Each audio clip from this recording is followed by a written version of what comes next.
यदि आप हमारे चैनल के सभी गाने को पसंद करते हैं तो डीडी प्रोडक्शन हाउस के यूट्यूब चैनल को लाल बटन दबा के सब्सक्राइब करें और घंटी के निशान को जरूर दबाएं।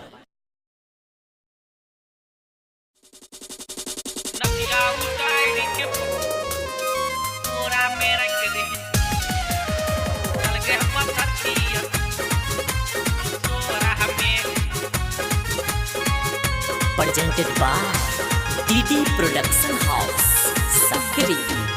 नदिया उतारी के बोरा में रख दिन चल गए सबर की असोरा में। नदिया उतारी के बोरा में रख दिन चल गए सबर की असोरा में।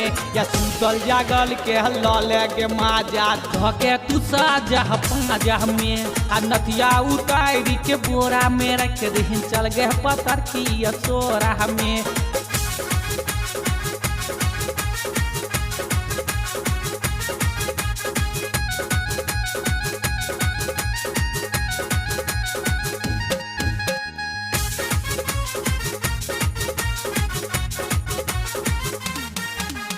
साझे सुतै छ भोरे उठै छ टोल मोहल्ला जिला घुमै छ। नाग पे नथिया बैठा के छोरी हमरा से 2000 टकै छ। साझे सुतै छ भोरे उठै छ टोल मोहल्ला जिला घुमै छ।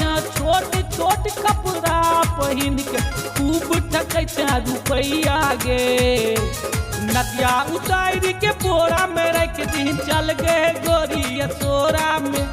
नदिया उतारी के बोरा में रख दिन चल गए गोरी असोरा में। या सुतल जागल के हल्ला लेके माजा धक्या तू साजा पाजा में। नदिया उतारी के बोरा में रख दिन चल गए तू गोरी असोरा में।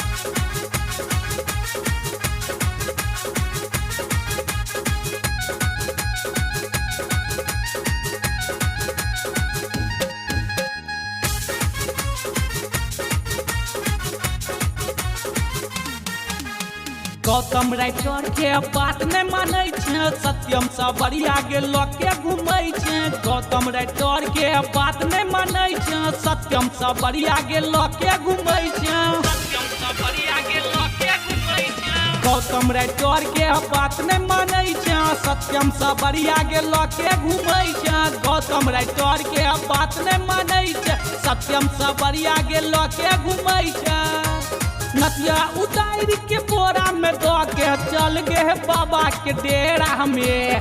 नदिया उतारी के बोरा में दो के चल गए बाबा के डेरा में। या सुतल जागल के हल्ला लेके माजा धके तू साजा पाजा में। आ सुतल जागल के हल्ला लेके माजा धके तू साजा पाजा में। नदिया उतारी के बोरा में रख दिन चल गए सबर की असोरा में। नदिया उतारी के बोरा में रख दिन चल गए सबर की असोरा में। या सुतल जागल के हल्ला लेके माजा धके तू साजा पाजा में। आ नदिया उतारी के बोरा में रख दिन चल गए पत्थर की असोरा में।